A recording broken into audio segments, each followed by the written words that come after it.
Hi guys welcome to Rishaba movie review.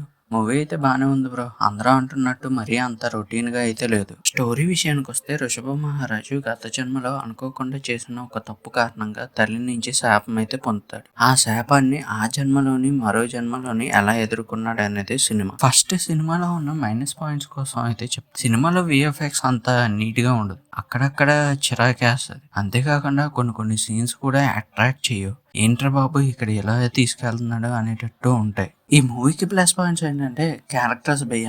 ప్రతి ఒక్క క్యారెక్టర్లో యాక్టర్ చాలా బాగా చేశారని చెప్తాను నేనైతే. ఎందుకంటే ఇక్కడ ఎందుకురా బాబు ఈ క్యారెక్టర్ పడింది, వీళ్ళకి ఎందుకురా బాబు ఈ రోల్ ఇచ్చారు అనేటట్టు ఎక్కడ అయితే ఉండదు. అంతేకాకుండా ఇంటర్వెల్ కి 10 నిమిషాల ముందు నుంచి డైరెక్టర్ సినిమాని గ్రిప్ లో అయితే పెట్టేస్తాడు. అంటే అక్కడి నుంచి కొంచెం సినిమా చూడొచ్చురా బాబు, ఇదేదో ఇంట్రెస్టింగ్ గా ఉన్నది అని అనిపిస్తుంది ఆడియన్స్ అందరికి. ఈ సినిమాలో క్యారెక్టర్స్ విషయానికి వస్తే ఎవరికి ఇచ్చిన క్యారెక్టర్ లో వాళ్ళు చాలా బాగానే చేశారు. ఎవరిది ఒకళ్ళు ఎక్కువ అని చెప్పలేము, ఒకళ్ళు తక్కువ అని చెప్పలేము. కాకపోతే ఒకటి నయన్ సారిక అది మాత్రం కొంచెం తగ్గించినట్టు అనిపించింది నాకు. కానీ సినిమా నిలబడేదంతా మోహన్ లాల్ గారు సమర్జిత్ మీదే ఉంటుంది. ఎందుకంటే వీళ్ళిద్దరి మధ్య వచ్చే father and son relation scenes కానీ, వీళ్ళతో ఉండే కొన్ని యాక్షన్ సీన్స్ కానీ చాలా బాగుంటాయి. చాలా నీట్ గా డెలివరీ చేశారు Nandakishore. Songs and background music విషయానికి వస్తే ఒకే ఒక సాంగ్ ఉంటుంది సినిమాలో, అది కూడా అంతంత మాత్రంగానే ఉంటుంది. తర్వాత బ్యాక్గ్రౌండ్ మ్యూజిక్ కూడా ఓకే అన్నట్టే ఉంటుంది. ఈ మూవీలో చెప్పుకోదగ్గ ఇంకో విషయం ఏంటంటే యాక్షన్ సీన్స్ భయ్య. ప్రతి దగ్గర వచ్చే యాక్షన్ సీన్స్ ని చాలా నీట్ గా అయితే డెలివరీ చేశారు.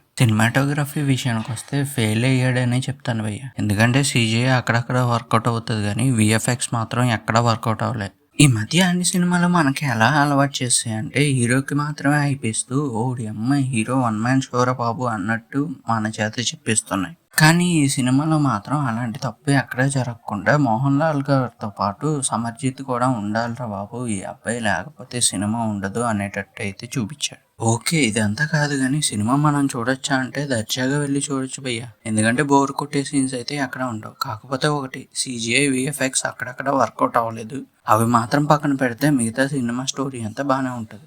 కాబట్టి ఇప్పుడు దాకా ఎవరైనా ఈ సినిమాని చూడకపోయి ఉంటే వెళ్ళి చూడండి భయ్య, మీకు నచ్చుతుందని అనుకుంటున్నాను. ఎందుకంటే మనం ఎప్పుడూ ఒకేలాంటి సినిమాలని చూడకూడదు కదా, అప్పుడప్పుడు ఇలాంటి సినిమాలను కూడా చూద్దాం. ఓకే గైస్, ఇది ఇవాళ వీడియో. ఈ వీడియో కనుక మీకు నచ్చినట్టయితే లైక్ చేయండి, షేర్ చేయండి, సబ్స్క్రైబ్ చేసుకోండి. నచ్చితేనే, లేకపోతే వద్దు.